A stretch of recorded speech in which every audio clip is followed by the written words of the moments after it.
National Committee, Debbie Wasserman Schultz. Congresswoman, given that Hillary Clinton seems to have a pretty clear path to the nomination now, does Bernie Sanders need to tone down his attacks and start to bring the party together?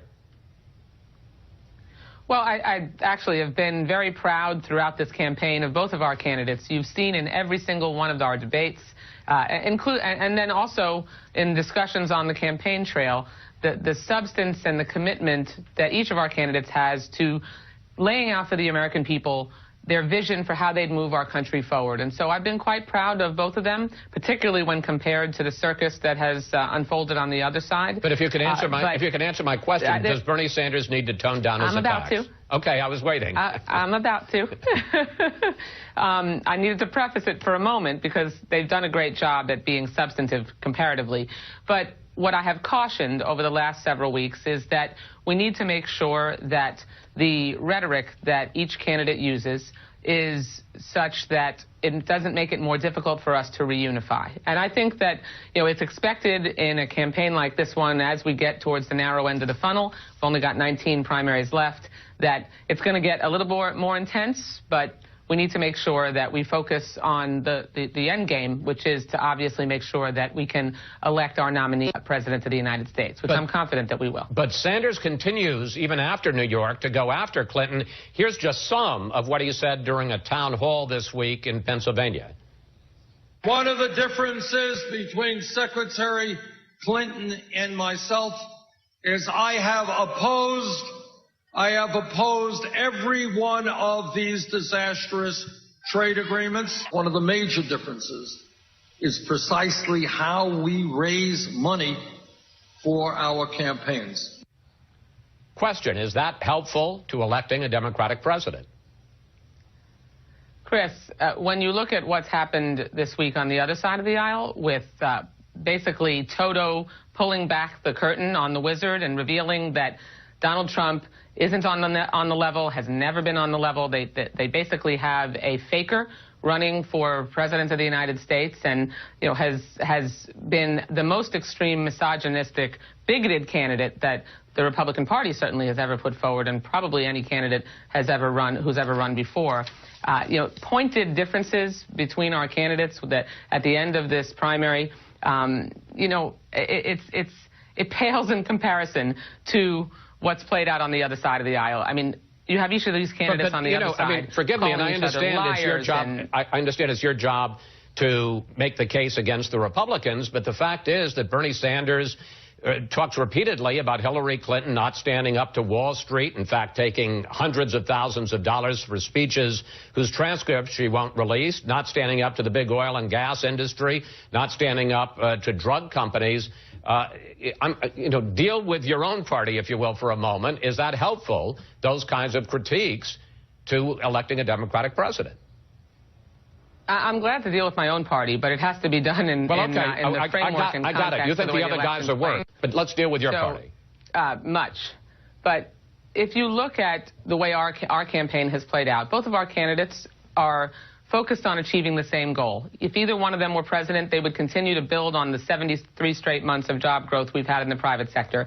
A president like President Obama, who has pulled us out of the worst economic crisis since the Great Depression, and whether it's Hillary Clinton or Bernie Sanders, they have both talked about helping people be able to reach the middle class by making sure that we continue to have policies and build on those policies, that people can have a good job. But how about the fact, reduce income inequality? But if I may, how about the fact that Bernie Sanders says that Hillary Clinton is, in effect, a corporate sellout? I mean, you make it sound like there hasn't been much more of a critique of Hillary Clinton than there has been. Again, I think because we have two candidates who have focused on their desire to achieve the same goals and build on the legacy of success that we've had, as opposed to dragging us backwards to the policies of a presidency that plunged us into an economic crisis, that differences of opinion, even sharp ones, are pale in comparison compared to what's played out on the other side. And so we had a much more divisive primary in 2008, Chris, and arguably. And not only did we reunify successfully, we elected Barack Obama.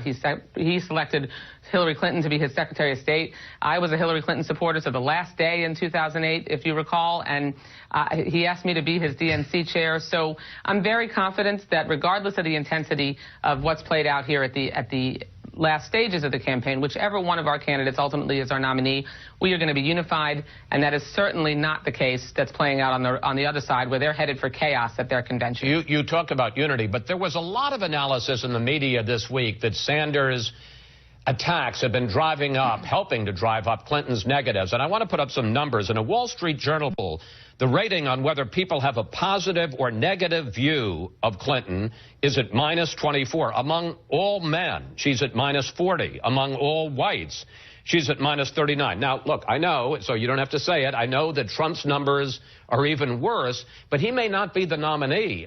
Her numbers, deal with them, if you will, please, are historically low. Well, Republicans are certainly, some Republicans are certainly hoping behind hope that Donald Trump is not their nominee, and with good reason.